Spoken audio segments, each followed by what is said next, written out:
Mr. Leon Pereira. Question 14, please, sir. Mr. Speaker, in reviewing the overall risk of the government's portfolio, the government does take into account the valuation of unlisted assets in GIC and Temasek. These unlisted assets include private equity, infrastructure, and real estate. They are valued at the time of investment and then regularly updated. Both GIC and Temasek adopt valuation methods that are in line with industry practices and in accordance with international accounting standards.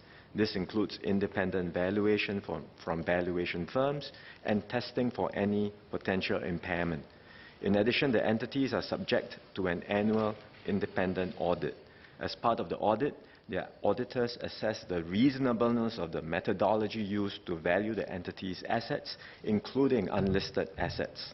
And to date, the auditors have not raised any issues about GIC or Temasek's valuation practices. Mr. Pereira.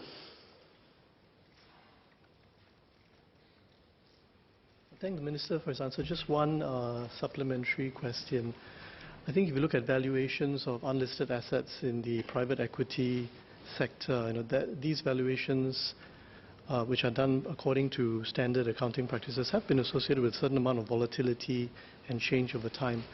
And I think it is in our interest, of course, to make sure that the portfolio valuations of the sovereign wealth funds come as close as possible to the value that could be realized if these unlisted assets are sold eventually, or if the unlisted company is actually publicly listed.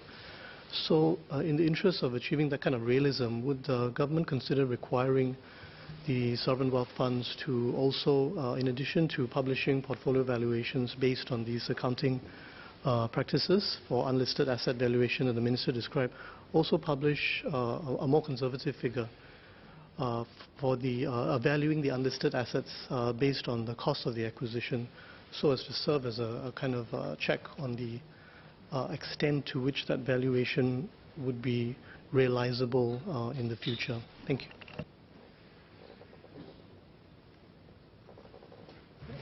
Mr. Speaker, the existing accounting standards are already conservative in the sense that they require the valuers to ensure reasonableness of the methodologies and to test for impairment.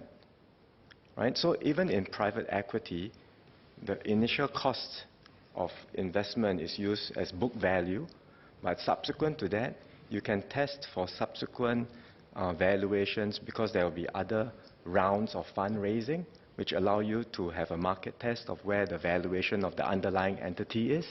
And if there is any potential impairment to the asset, the valuers are required to mark down and write down the asset value.